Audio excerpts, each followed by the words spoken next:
Direct Live. You should see on the right-hand side of your screen the audio information, which will be the call-in number and the call-in PIN number if you're still working on calling in. And there's also a questions bar on the right where you can type questions. Our webinar is going to last about 30 minutes, after which I will take all of the questions that have been asked and address them to our presenters today. If you have any other questions about technical support or need any help, you can ask questions at any time throughout, and I will try to answer them electronically. After the presentation, we will send out a copy of the PowerPoint, and we're also recording today's presentation, so as soon as we can provide the video for that, we will do that as well for everybody who's participating today. My name is Rebecca. I'm the Director of Marketing Communications for Secure Exchange Solutions. Our presenters today are Jeff Salmon, the Healthcare Solutions Architect for Secure Exchange Solutions, and Michelle Darnell, the Vice President of Business Development at Secure Exchange Solutions. We're also pleased to have with us today Mr. Kevin Hodge, the Director of the HIT Division for the Virgin Islands Department of Health, and Ms. Kathleen Greenaway, the Direct Project Manager for the HIT Division of the Virgin Islands Department of Health. I'm going to go ahead and turn the presentation over to Michelle now, who's going to get us started. Thanks, Rebecca, and thank all of you for joining us this morning. We're excited about the series, and this is the second webinar in a series of the Virgin Islands Department of Health Education Program on using Direct with Health Information Exchange. And so, in this session this morning, we're going to recap some of the concepts that we covered in our last basic webinar on Direct, and then also drill in a little more detail on use cases. So just to recap, Direct is a secure standards way to exchange health information securely and directly with your known and trusted trading partners over the Internet. And Direct is a component of the Nationwide Health Information Network, and it's nationally recognized by the Department of Health and Human Services and the Office of National Coordinator as an approved method for exchanging health information. It's a fast and less expensive method of transferring paper records, and it can help offices when combined with content. It can help provider offices satisfy meaningful use criteria to qualify for HIT incentives. And most importantly, Direct is just a great stepping stone to full health information exchange capability. As part of the Territory's Health Information Exchange initiatives, the Virgin Islands Department of Health and the Health Information Technology Division plan to host over the next few weeks a series of webinars. And this series is really in advance of launching the official Direct Health Information Exchange in the latter part of 2012. Secure Exchange Solutions we're known as a certified health information service provider, and we're helping facilitate direct health information exchange in the Territory. And this will enable the Virgin Islands healthcare providers and stakeholders to exchange information in a simple, secure, and inexpensive manner. The topics that we plan to cover today are as follows. Recap on what Direct is, how Direct works. We're focusing in on two specific use cases this morning that we think will be of interest to the audience. And then we're actually going to see those use cases in action, and we'll see some demonstration of how the use cases are actually put in use in a provider office, and then turn our attention back to getting started in general with Direct. How, as a provider in the Virgin Islands, will you actually get started with Direct in your practice? And then end with questions. And as Rebecca mentioned, if you are on the web session and you have access to the chat bar on the side, please do not hesitate to ask questions along the way. We'll take a quick break midway and see if questions have been submitted and try to address those as we go through. For those of you that weren't part of our original webinar, just a little bit of background on DIRECT and why DIRECT actually has become an important part of health information exchange. The Office of National Coordinator defines DIRECT as a set of standards and policies and services that enable simple and secure transport of health information between authorized care providers. So DIRECT actually occurs between two trusted entities according to a nationally recognized standard. And so this will enable Virgin Islands healthcare providers to exchange patient health information in a secure, simple, and inexpensive manner on the Internet. What's unique about DIRECT is that it's pushed communication. And this is important because you as a provider or a hospital or a laboratory or a specialist will be able to push information at the point in time in which you wish to push that information to a trusted partner. So most important concepts about DIRECT are that it is secure, so users can easily verify that messages are complete and haven't been tampered with. It uses traditional Internet standards that encrypt and protect and digitally sign the payload or the content of the message at the point where the message is created. It's simple, and that we think is most important. It uses a universal addressing scheme similar to what we use every day with email to connect to parties. It's scalable, so it can be used by the smallest provider office or clinician group, and it can be scaled to a very large organization that may have in place sophisticated systems and electronic health records and a number of systems already in place in their enterprise. And most importantly for all of us is it's not proprietary, it's standards-based, and it's based on common Internet standards for secure email communications. There are many benefits and that of a practice group, a hospital, a lab, a specialist office can receive by using DIRECT. Some of those are it actually reduces reliance on fax and paper and can help cut costs in this area and streamline workflow in your office. Many practices are interested in the fact that this actually can facilitate care coordination and help them be part of a team-based delivery activity. And as I mentioned earlier, when combined with content, it can also help facilitate meaningful use requirements.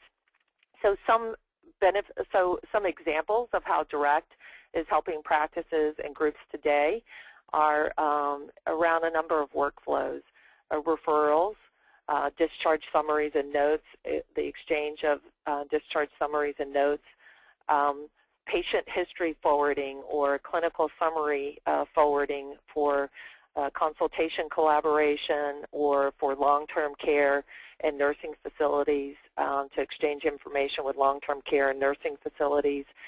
On the lab side, one area that's advancing with DIRECT is the use of DIRECT to support lab test ordering and results exchange. And it may, in some cases, be more cost-effective and secure alternative to fax and paper. And lastly, patient engagement and engaging the patient in their health and well-being and using DIRECT to support the push of information securely and directly to your patients and to engage the patients in their health care. So the use cases that we're going to focus in today on are around two different areas, and let's look at these in detail.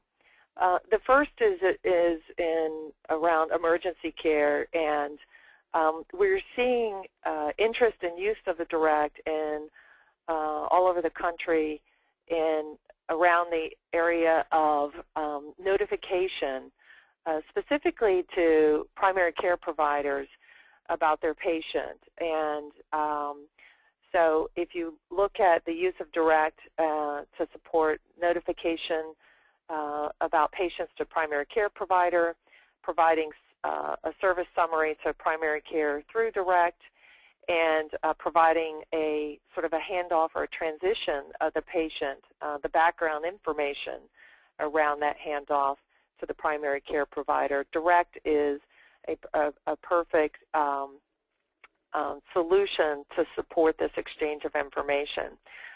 So the current process that we see often is that the primary care provider is unaware that their patient had received hospital care or urgent care because there's been no standardized process really for making contact. So the hospital may or may not have accurate information about who the patient's PCP is.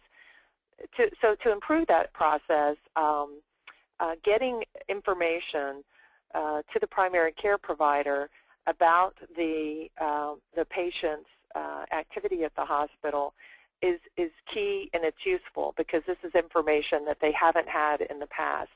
So the notification would be in response, for example, to a registration in the emergency room or an observation or even an admission into an inpatient facility. So in a notification to a provider could be anything from a very simple alert message that says your patient's been registered to a more structured exchange of information that can be used to update a medical record in an electronic health record system that might be in place at the provider office. The same could apply to discharge summary information. In many cases today, the patient may be admitted to the hospital, and and then discharged, and that discharge may be followed up with a call to the primary care provider if the patient is a high risk for readmission. But it's really generally rare to have this communication between a hospitalist and the PCP. So using Direct, we can provide, and we're seeing in certain markets, groups provide notifications to a PCP in response to a discharge or an observation. The other scenario that we see Direct being a natural fit for is referrals and responses to requests around referrals from other providers. So this could be from a primary care to a specialist, from a care manager to a care coordinator, to include social workers into the loop, and that's the second use case that we're going to drill down into this morning. We're working on a program. We at SES are working on programs in a couple of different states. Rhode Island is one example, and Maryland is another, where they're using Direct to provide these notifications and alerts that I just described. And the value of these programs are that it helps providers get information about their patients much faster, and it's information that they may not be receiving today. And in many cases, this improves the transition and coordination of the care of the patient, and it provides very key information to patient intervention and care. So the flow that you see on the screen is describes what happens. You know, the patient gets admitted, the PCP is going to get notified at the admission, or the patient gets discharged, and the hospital notifies the physician with clinical summary and or discharge notices or alerts to the primary care physician. The HISP role, which SES is a HISP, and there are a number of HISP across the country, actually really just provides routing information. So they're not touching the content of the information in most cases, they're providing routing information and provider discovery, similar to your address book that you use today when you send and look up, an individual to send them an email. The hospital can push information, which is key about direct. It pushes information to the primary care, either the physician or the physician office direct address. And we are seeing that often groups set up a direct address for their office, like primary care physician associates at directaddress.net, and then perhaps also for their individual physicians and clinicians. And then the PCP has a number of different options on how they access their direct messages. So the net is, this is about getting information that you may or may not get today faster, and improving the coordination of care with the patient, and enhancing really the speed of information exchange between hospitals and primary care providers and specialists. The second use case is the referral, and this actually is a perfect use case to demonstrate the benefit of team-based delivery and really to improve patient care. So the scenario that we're going to see today is the patient actually presents at a primary care provider for a follow-up exam after their hospital visit, and the primary care provider has been notified that the patient was discharged and that they that they've been referred to their primary care provider for a visit. The PCP evaluates the patient and then refers the patient on to a specialist for follow-up. And in this case, in the case we're going to see today, the referral and the patient summary sent using direct. And the PCP could forward any of the test results, notes, EKGs. The benefit of direct is that it can be structured or unstructured information, and the PCP can forward that securely using direct. And then if they want to, and we're seeing more and more interest in this area using direct, they could actually notify the patient using a direct message to contact the office for follow-up or to exchange selected lab results or visit notes as they deemed necessary. And so this is the second use case that my colleague Jeff Salmon will drill down into this morning. And these basically show how you can improve outcomes and provide some information that's key to patient intervention and care. So with this, I'm going to take a pause and ask Rebecca if we've had any questions that have come in electronically that we should address right now. We have one request for clarification. Okay. From Laurel Brown. It says, if a provider has direct, they are able to communicate with patients securely. But in order to communicate with other providers, hospitals, or clinics, the latter must also have direct or not? The latter must have a direct address, and the direct address could come. It doesn't have to be with the same HISP or the same entity, but they need to have a direct secure email address. Okay, we have one more question. Okay. How does the information, such as EKGs or labs, get out of the provider's EHR or paper record and into the direct system? That's a great question. And we're actually, our next webinar, we're going to focus on that in very specific detail, because we're going to demonstrate how that information gets pulled out and attached to patient medical record.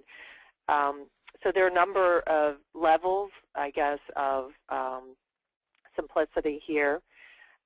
Many of the EHR systems today are able to fax and send information even within their own network. So they're file-based systems, so they can import and export files. And so if you have an EHR system today and it's able to save a file like a summary of the patient visit as a PDF or as a fax image, then a direct can pick that up and transmit it. And it's just as simple as saving the file to an area and having your direct system pick that up to transmit it.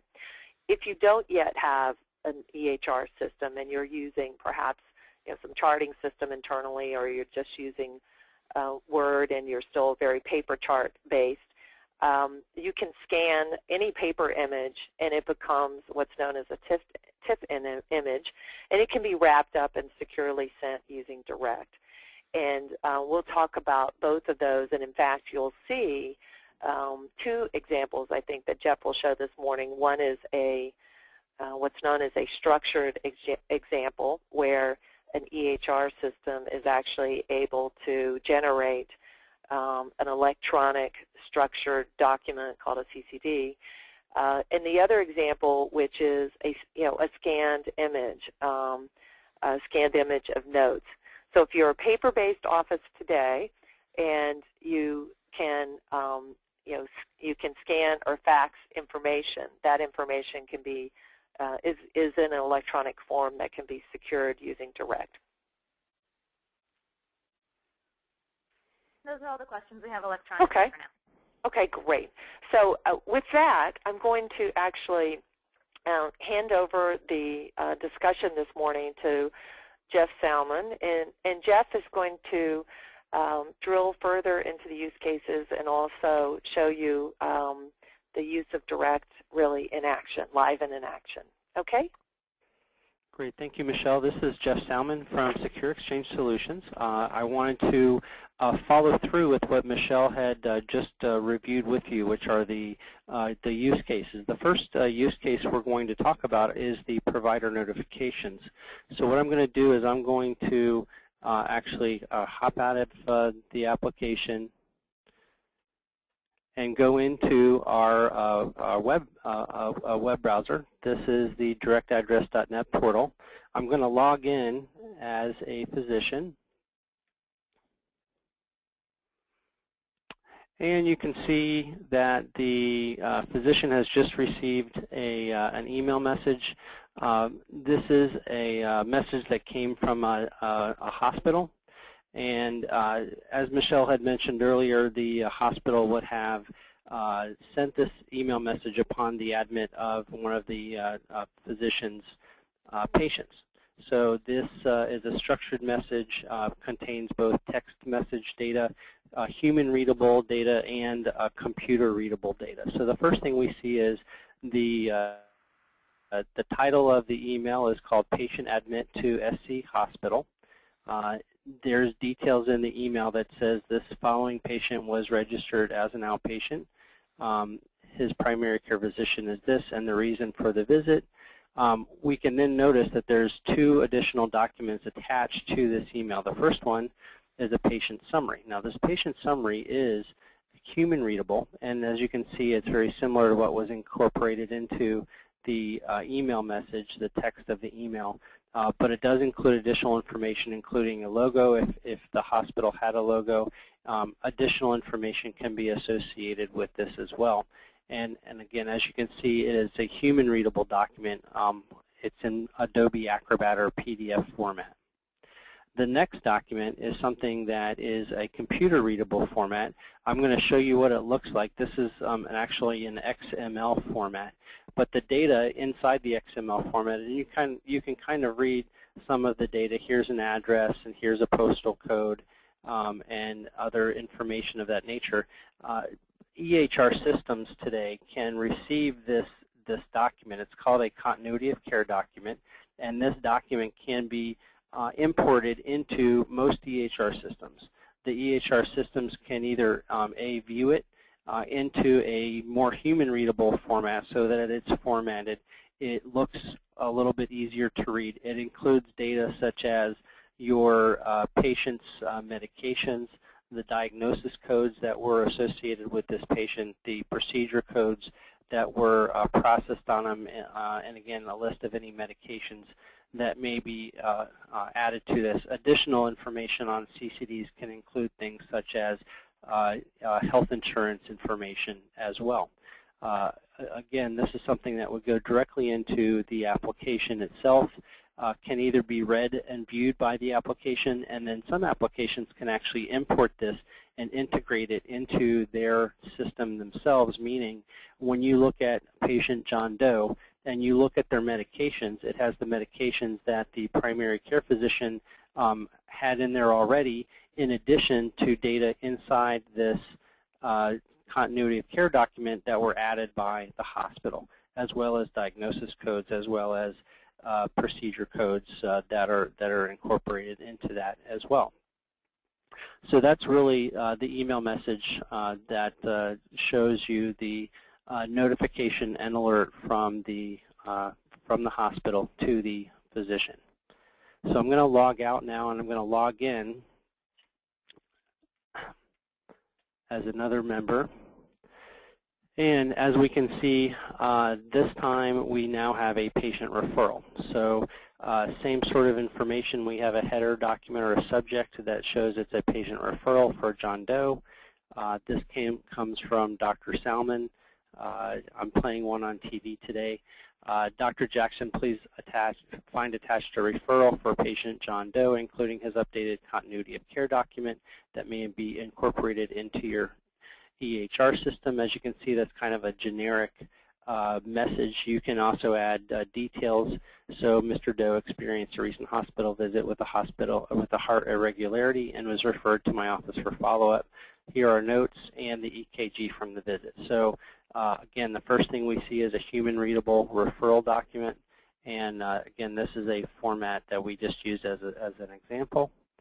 It also has a continuity of care document that we saw previously. This one also includes an EKG. So the EKG is put into an Adobe Acrobat format as well. And as you can see, it's a little bit easier to read than a fax machine version of the EKG as well. So that's another benefit of using to send the data across. So that in a nutshell is the application itself. It's got the ability to send and receive messages back and forth, either referrals in this case, or in the other case we sent out a patient notification and alert. Sending messages are very similar to any other email system you have. You simply click on send message. You can then type in the person's address. If you've typed their address before, it shows up. You can enter subject information. You can click to attach a file, enter the information here, and then enter text messages as well, including defaults as well. So that's what we have with the demonstration. I'm going to go back to the slides at this point. We talk about 3 different ways to use the direct solution. Secure Exchange has 3 options to do it. One would be the use of the webmail, which is what we just showed you. That allows you to log in, receive and send data, receive attachments to that data as well. The next model is using your a client version of the application that allows this emails to be sent and received. Attachments would actually be decrypted and automatically placed in a folder of your choosing on your computer, and then those can then be imported into the electronic health record of your choice, and that's again what Michelle had responded to in the initial question. There's a third method of doing that, and that is a full integration with an EHR system. This requires a little bit more work on the back end between Secure Exchange Solutions and the electronic health record provider themselves, but this provides the easiest way of using direct messaging, and that is to have the direct messaging incorporated directly into the EHR system. So from a next step, the getting started discussion really revolves around how do you get signed up and how do you do this.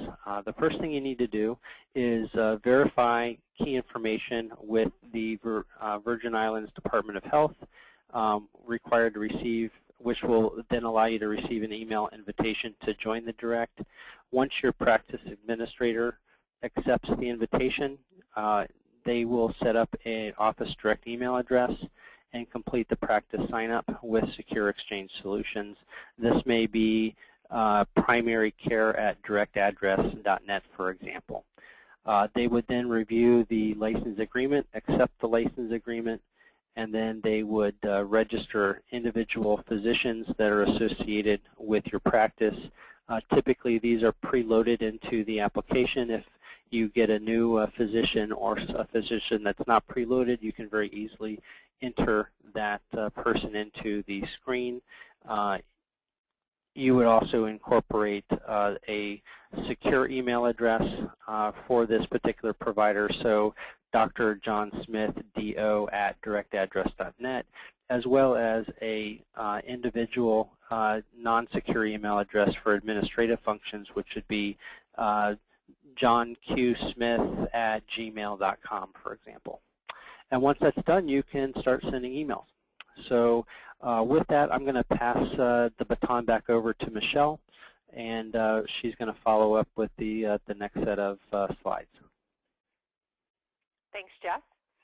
That was a great, quick rundown into one way to look at direct information. So I just wanted to recap what we learned today. We learned that it can help with the exchange of information, which leads to improvement of the patient transition and coordination of care.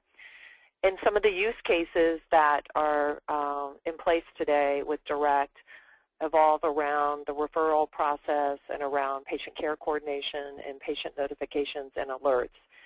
And Jeff showed you that one way that an office could access direct messages through a webmail browser, and that's I think one important point I want to make, especially given the question we had earlier, is that Direct is a universal standard. So providers and practices and hospitals and labs, they don't have to be all using one system. They can use any system that supports Direct. And really all you need is a Direct address, and along with the Direct address comes a certificate. So Direct is universal. You can use any system that supports Direct. We showed you one way that you could access Direct messages, and we at SES offer a couple of other ways, which are about integrating within your EHR system or your systems that you have in place within your environment. And then lastly, that Direct will be available in the latter part of 2012 through our partner at the VI DOH HIT division. So with that, I'm going to turn it over to Rebecca to go through any questions that we have. And we thank you all for your attention, and we thank the team at VI Department of Health for setting this up. Okay, we have a couple of questions that came in electronically. We'll address those first, and then I will open up the audio so anybody can ask a question that way as well. Darlene Baptiste asked, can an email or notification for a patient be sent to multiple contacts within one provider site? Yes, that's easy to do. The Direct is completely open in terms of how you set up entities with addresses. So what we're seeing in a number of programs is a practice might set up one or multiple. In fact, we have a group practice up in the Rhode Island market that have a direct practice address for each of their physical locations. That's essentially replacing what they had for a fax number at those sites. And within the practice, you might also have individual addresses for various members of the practice. And it's possible to send to both or multiple entities at the same time. Thank you, Michelle. The next question is from Patricia Cabral. So far, you've only mentioned system use by physicians. Is it correct to assume that specialists such as physical therapists and speech-language pathologists are also relevant for this? Absolutely, and apologies for excluding anyone. The great thing about Direct is that it is perfect. In fact, one of the gaps in health information exchange and in a number of the larger systems is that those entities were not necessarily able to participate in health information exchange, and that's what's great about Direct. So anyone can use it, and in terms of if you're an eligible provider or member of the healthcare community.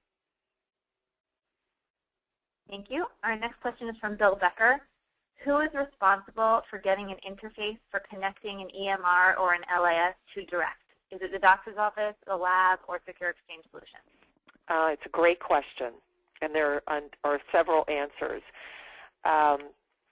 So we refer often to the fact that if some systems, not all of them, but if you've looked at some of the proposed rules, the proposed rule for Stage 2 meaningful use suggests that Direct can be used for communications to third parties that are outside of your network. And I mention that because over time, we would expect that more EHR products and LIS products actually integrate Direct as part of their offering. But that's not the case right now. That's an evolving activity in the HIT market. So in the meantime, the question is, okay, I'm using an LIS or I'm using an EHR product and it doesn't yet have Direct capability. How do I use it so that it works in my workflow, whether that's in a lab or in a enterprise setting in a hospital or in a small practice?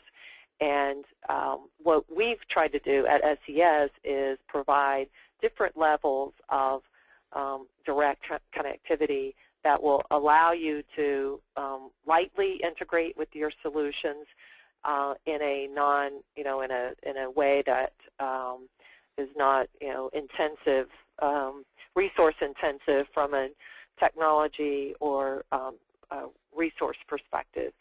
So one of the topics that Jeff mentioned is a client. We have what we call a client that can be downloaded and sit in the background and act like a traffic cop and direct messages into a file-based system, for example.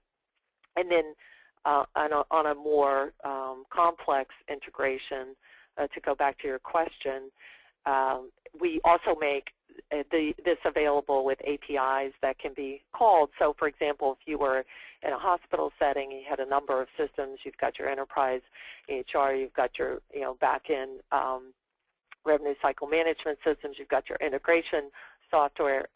You can, if you choose, also call, which we make available through web services, this and integrate into your enterprise setting.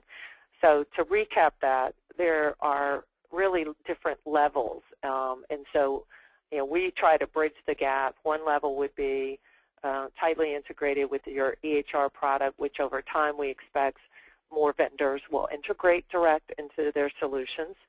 And in the meantime, we try to provide different offerings that can either be where we handle and make it easy for you to integrate this into your systems, or we provide tools that if you're an enterprise and you're more comfortable handling yourself, that can make this such that you can integrate this into your environment. So we try to give lots of options. Okay, thank you, Michelle. Those are all of the electronic questions I have at this time. So now I'm going to open up everybody's audio. Bear with us for just a second while I unmute everybody, and then you'll be able to ask questions over the phone as well. Anybody who entered an audio pin will be able to ask the question. If you did not enter an audio pin, I will not be able to hear you. Hello, So can you anyone hear has a question? Go ahead now. Hi, can you hear me? Yes? Okay, hi. Angela Reynolds Atkinson from Schneider. Can you tell me if right now, if this is now available for use, or when will that be, when that will be possible, the system? So Direct is available for use right now, and it's being used around the country. In terms of in the Virgin Islands, the plan, and I would refer to Kathleen Greenaway or to Kevin Hodge in terms of the actual time frame, but the plan is that it will be available in Q4 of 2012. Okay, this year. Yes. Okay. Okay. Is there any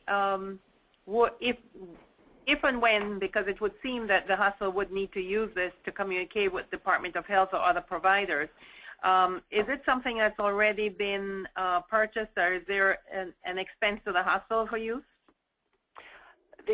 Right now for Direct, and again, I'm going to, some of these questions I'm going to refer over to Kathleen to address in detail, but my understanding is that to get access to direct email addresses and or in the digital certificates that go along, that there will be a program that can make those available to a certain number of providers. If a hospital, for example, wanted to integrate into your enterprise setting, there may be some additional costs there for if you had some kind of customized integration. But at a high level, getting on board with Direct is about signing up, getting a direct email address and a digital certificate, and a hospital may want to do that for your community physicians. You may want to get your community physicians on board so you could start sharing information, very soon that's required in terms of exchanging clinical summaries. Did that answer your question? Yes. I don't know if you would be able to tell us what the fee is.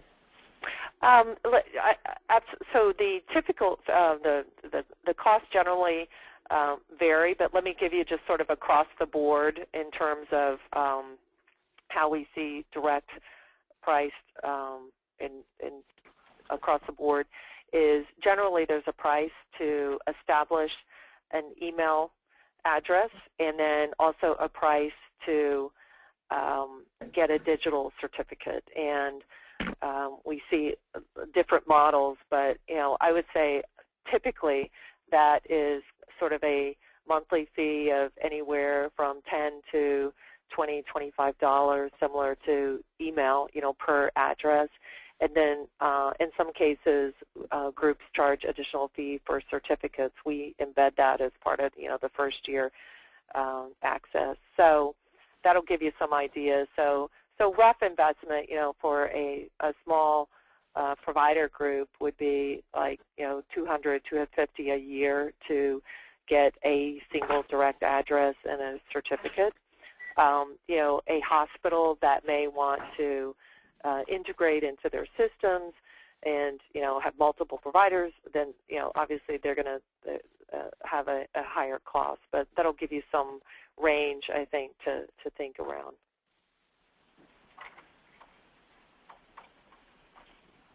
I think So we're happy to Kathleen discuss in more actually detail, by the way, if you want to follow up. I think that Kathleen actually wanted to jump in there, but we're having a bit of a technical problem, so we might have to take that particular discussion aside, and we'll connect all the dots afterwards. Okay. Does anybody else have questions in the meantime? Yes, I have a question. Holly Walters here. If I have a information system that already has the capability of sending secure emails, could I send through my system radiology reports, those kinds of things to physicians who have direct, or does it have to be direct to direct? That's a great question as well. So it might take a little bit more exploration around what your system, what your system is actually generating. But one thought might be, so the physicians would need a direct email address to receive, and it might make sense to set up, just one sending point if, for example, you're a radiology group. One sending point, one direct address that your system kicks your radiology reports to, and then from that one address, it goes out to the individual offices. So if your system is, direct is it's basically a handshake, and it encrypts the package or the radiology report in this case, and you need this handshake really to exchange and to ensure that it gets there, and that you get some notification that it gets to the right party. And so we'd be happy to take offline and talk about options there, and certainly explore a little bit further what your current system is able to send.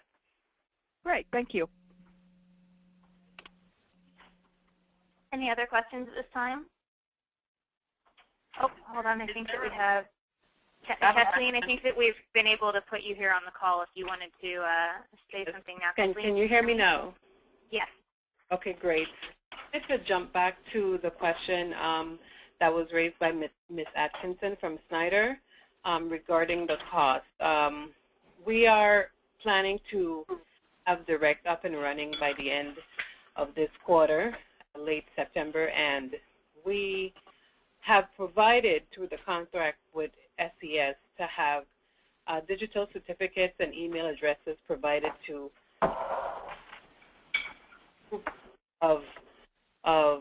providers initially that will include the hospitals, the clinics, and a select number of physicians.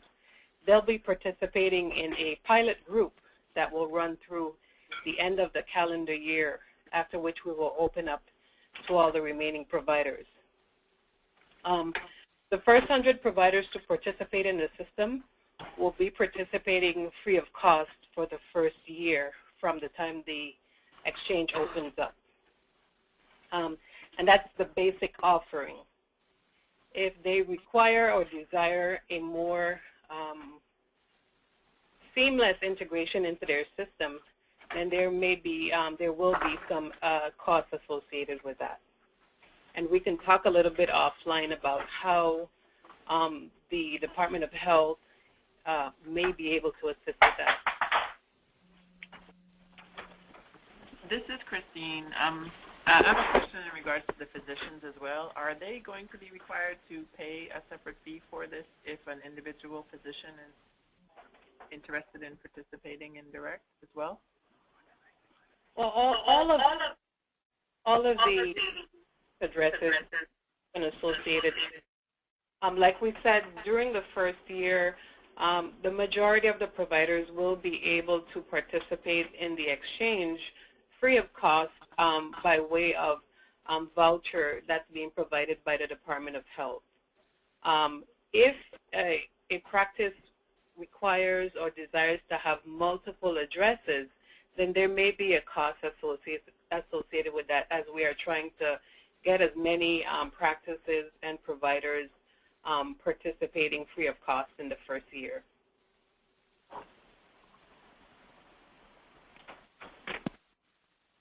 Okay, thank you. Do we have any other questions? One more. Is there a mandate for use?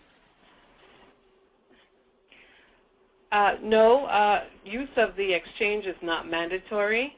However, as described in the webinar, you'll see that if you are already using an EHR and are working towards meaningful use stage 2 and trying to qualify for your continued EHR incentive payments, the Direct offering will be something that will assist you in getting there.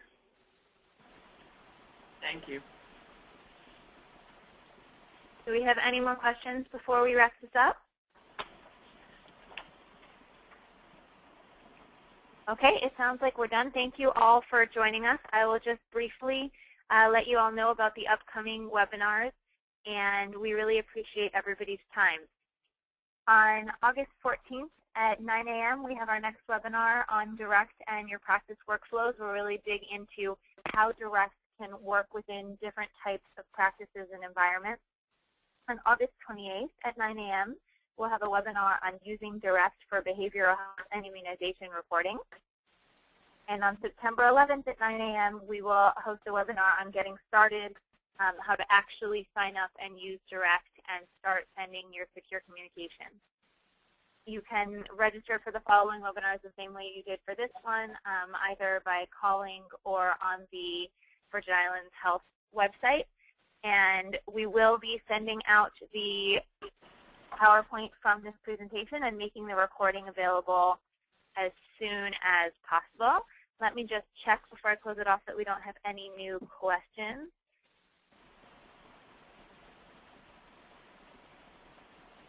If anybody wants to discuss specific configurations with us, please let Kathleen know, and we will follow up with you directly, and we'll be able to discuss the different options and costs associated with that. Okay, it doesn't look like we have any more questions, so thank you all for joining us. I hope everybody has a great day, and I look forward to seeing you in our next webinars.